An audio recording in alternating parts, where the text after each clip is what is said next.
We provide you the platform to turn your dreams into reality. Give wings to your aspirations with KR Mangalam University. मेरा नाम अजय चोपड़ा है और पिछले कई वर्षों से मैं एयर कंडीशनिंग के व्यवसाय से जुड़ा हुआ हूँ।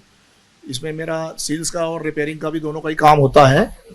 अजय जी, आपसे जानना चाहेंगे जो एसी ब्लास्ट की घटना आजकल हम देख रहे हैं, जिसमें एसी में आग लग जाना या कंप्रेसर फट जाना, इस तरह की तमाम घटनाएं हो रही हैं। गाजियाबाद में भी कल एक घटना हुई है, वाकापुर नगर के तहत एसी में आग लगी। इस तरह की घटनाएं की वजह क्या है? इसके कई कारण होते हैं।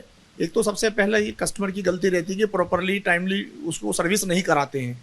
जब एसी काफ़ी कूलिंग करना ही बंद कर देते हैं तब वो उसको सर्विस कराते हैं। तो जब सर्विस नहीं होती है तो कंप्रेसर पर लोड पड़ता है और वो उसकी कूलिंग की एफिशिएंसी भी कम हो जाती है। अगर हम उसे टाइमली सर्विस कराते रहें और फ्लैशिंग कर वगैरह, जैसे अब वो गैस चार्जिंग में उसका साथ हादसा हुआ है, तो गैस चार्जिंग के करने के लिए पीछे फ्लैशिंग करना अवश्य होता है कि आप नाइट्रोजन से फ्लैश करें। ये आजकल जो मैकेनिक होते हैं ये जल्दबाजी में काम करते हैं, इसे टाइमली पूरी प्रॉपरली सर्विस नहीं करते।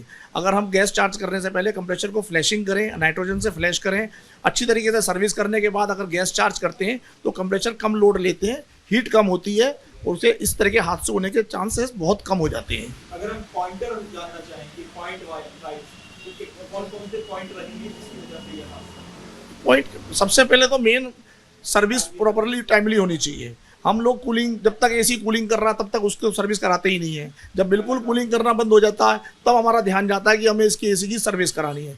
अगर हम उसकी 3 से 4 महीने के अंदर प्रॉपरली सर्विस कराते रहें तो ऐसे हादसे कभी नहीं होंगे और हमें भी पता रहेगा कि हमारे एसी में क्या चल रहा है। दूसरा तो जैसे गैस चार्जिंग में उसके साथ हादसा हुआ है, उसमें फ्लैशिंग होना बहुत ज़रूरी होती है, नाइट्रोजन से फ्लैश करना। आजकल के जो मैकेनिक होते हैं ये नाइट्रोजन से फ्लैश करते ही नहीं है।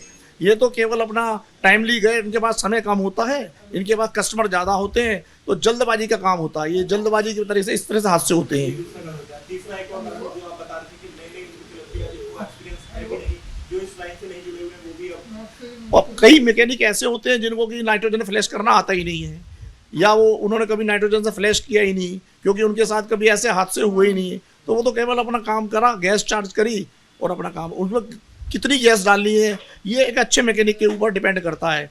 आजकल के जो मैकेनिक उनको ये भी नहीं पता कितनी गैस चार्ज करनी है, वो अपने हिसाब से गैस डालते हैं। जबकि ये जो आजकल कंप्रेसर आ रहे हैं इसके अंदर गैस उसकी क्वांटिटी के हिसाब से डाली जाती है। गर्मी भी इसका एक कारण है कि अगर गर्मी बहुत ज़्यादा होती है तो ऐसे में हीट होने की वजह से भी एसी में कंप्रेसर में ब्लास्ट हो जाता है। बाहर का जो टेम्परेचर, वातावरण का टेम्परेचर बढ़ रहा है उससे भी कंप्रेसर हीट हो जाते हैं, उससे भी ये हादसे की संभावना ज़्यादा रहती है। जहाँ भक्ति है हर शब्द में, कथाओं में छुपे हैं दिव्य रहस्य और ज्योतिष देता है जीवन को दिशा। धर्म से जुड़ी हर बातों को जानने के लिए हमारे चैनल स्तुति को सब्सक्राइब करें। चैनल पर जाने के लिए इस लिंक पर क्लिक करें।